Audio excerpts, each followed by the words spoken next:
Like many fans, I can't watch every game of the season. In my case, the biggest reason is that I live in London, so the games take place in the middle of the night. I try to catch them the next day via the NHL's streaming service, except when the games are supposedly streamed on some obscure cable sports package, and I suffer from the dreaded TV blackout despite paying good money so I can watch games and reasonably refusing to spend even more money just so I can catch all of 3 extra games per week. It's like they don't even care to try and make the streaming service a worthwhile investment.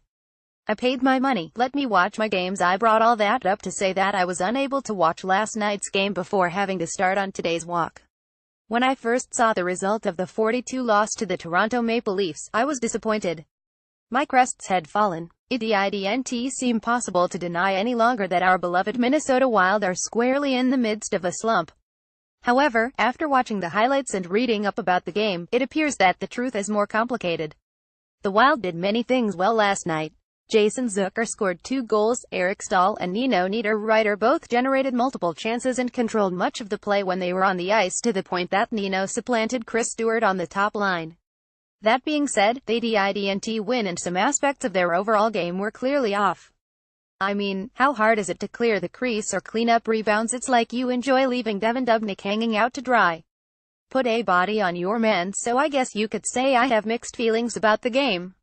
Frustration aside, last night's game saw the team trending in the right direction, even if there are still some serious shortcomings and underperformers on the team. Wild fans are far too used to settling for moral victories. After all, feeling good about your game doesn't get you into the playoffs. But at least we were able to watch a much more entertaining game last night. At least, those of us who were able to. Wild news: better but still beat Wild falls in Toronto, slides to 4th loss in 5 games. StarTribune.com Star Trib recap: and Wild lose 3rd straight with 4-2 loss to Maple Leafs. A pioneering recap: Matthewsless Leafs scrape out win thanks to Anderson's strong play. Sportsnet.ca Canadian recap: 118 recap: Wild improve their play. Don't net results in 4-2 loss in Toronto. Zone coverage: Cold Omaha more recaps. Goaltender Alex Stalock leaves road trip for birth of second child. As far as excuses go, this one is a good one.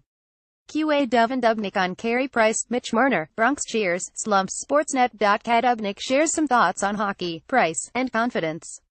Off the trail NHL Power Rankings your team in a tweet edition. Sportsnet.ca This is a fun idea, even if the Wild's tweet was more painful than entertaining.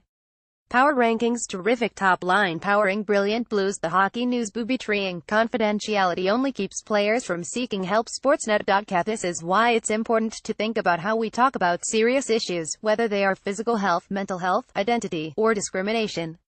Not taking it seriously creates a discouraging environment for players dealing with challenges.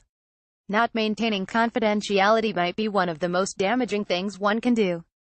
Relegation, the NHL's problem solver, never going to happen.